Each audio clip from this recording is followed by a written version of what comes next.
What's up? Welcome back to Nowstalgia. Dave here with a review of Dune Part 2, the new science fiction epic film from Denis Villeneuve. Of course, his follow-up to Dune Part 1 from 2021, starring Timothée Chalamet, Zendaya, and a whole other bunch of amazing actors. I'm going to spoil Dune Part 2 in full, but let's just say I love this movie. I think this is a huge step up from the first one.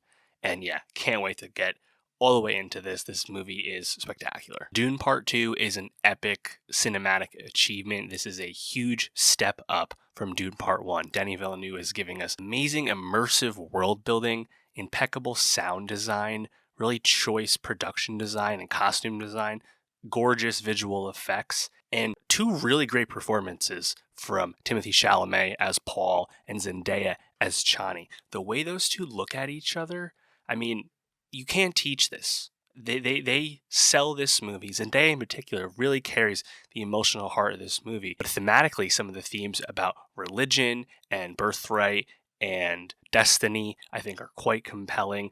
There's so many amazing, memorable set pieces in Dune Part 2. It's just so memorable. It's so riveting. It moves at such a great pace. And I think really handles the magnitude of Frank Herbert's, massive celebrated novel in a great way. I think everything about this movie really lands. We have some amazing introductions of new characters. I think the chief among them would be Austin Butler's performance as Fade Ralpha, really makes an impression, but also really loved Florence Pugh in a smaller role as the daughter of the Emperor, played by Christopher Walken. Lee Seydoux also joins the cast as a Bene Gesserit member. So yeah, I think Dune Part 2, this just kind of knocked my socks off. I was so entertained by it. Javier Bardem has so much more to do as a Sitar, one of the Fremen leaders. There's really just so much to like. And I think ultimately what makes Dune Part 2 so special, and these two Dune movies so special, is just, I think, the auteur vision that Denis brings to this filmmaking really just sets these movies apart when it comes to blockbuster epic films. They look better than any other blockbuster, but they also, I think, are made in such an intelligent way, and the storytelling is done in such an intelligent way that you don't sacrifice the cinematic vision and the wow factor by any means, but there's also just a lot more under the hood with these movies as well, partially due to the, stellar source material. So, man, I was just knocked out with this, and I think, just kind of going through it, right? Like, I mentioned the Zendaya-Chalamet pairing here, and I think Zendaya is doing great work as Chani, a role that's kind of been beefed up in the movie compared to the role in the novel, where the character is a lot more of a supporting role.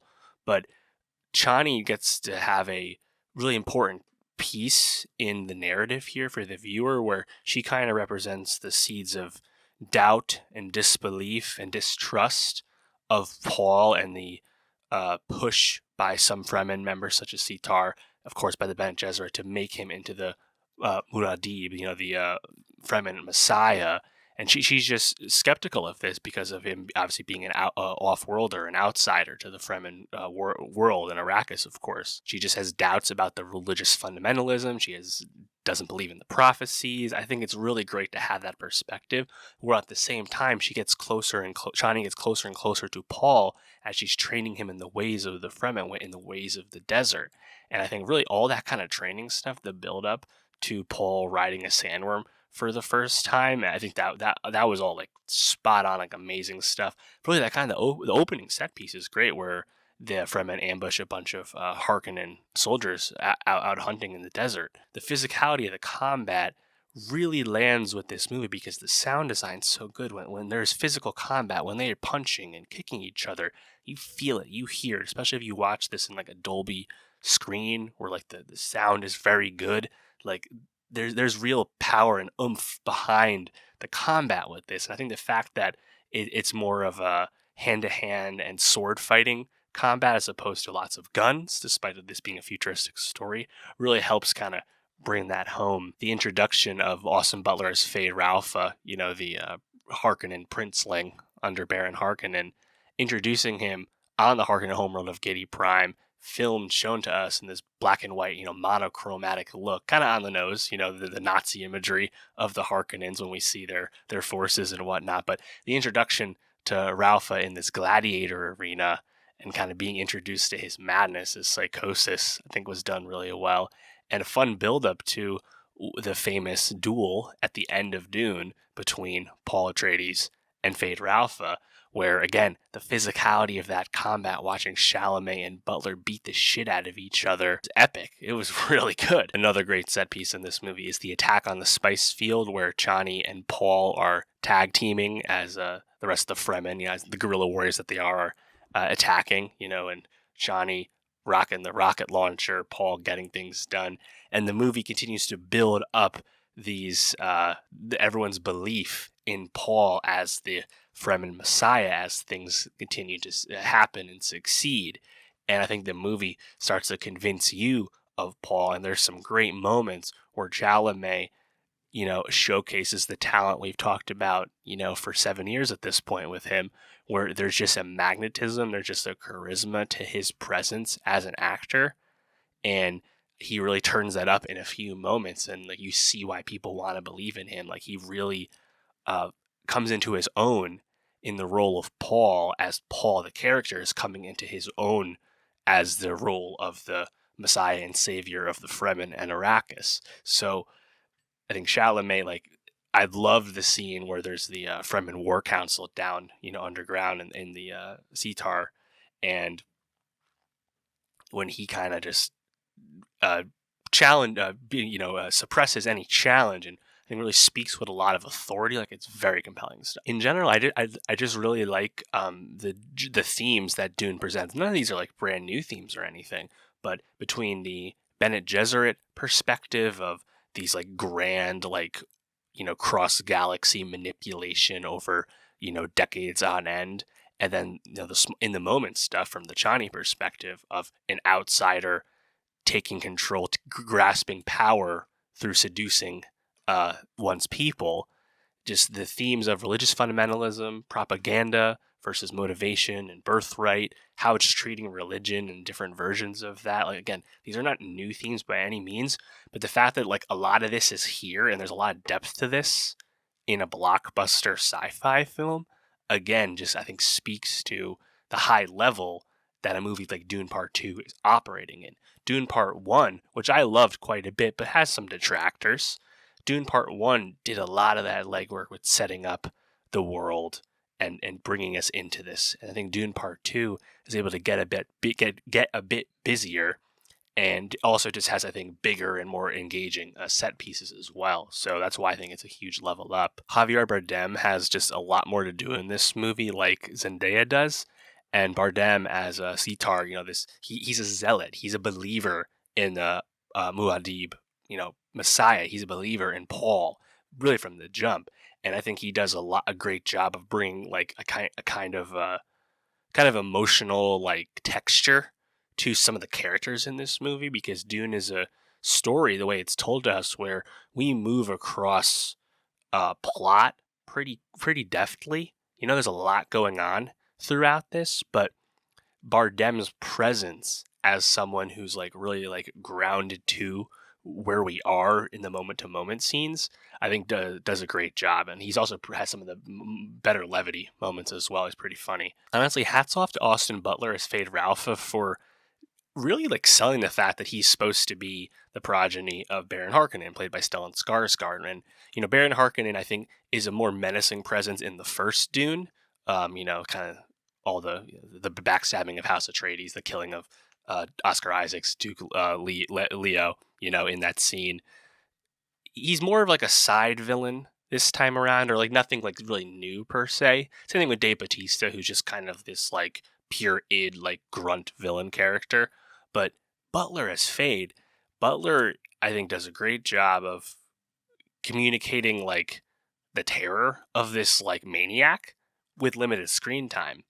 And certainly, I think, makes a big impression to me. He's a guy with a lot of presence, and even if the classic Austin Butlerisms that we think of him as a brand new movie star for us, he's bald in this movie. He's speaking again with a voice that's supposed to kind of invoke being related to Stellan Skarsgård. I think he does a great job with it. But overall, I was pretty impressed with Butler here. Florence Pugh, I liked quite a bit in the movie. She just doesn't have a whole lot to do, as the daughter of the Emperor, Princess Irulan. And she does a bit of exposition, moving some plot. Obviously, she's going to be a key character in the future of the Dune story, based on where her and Paul are at by the end of Dune Part 2.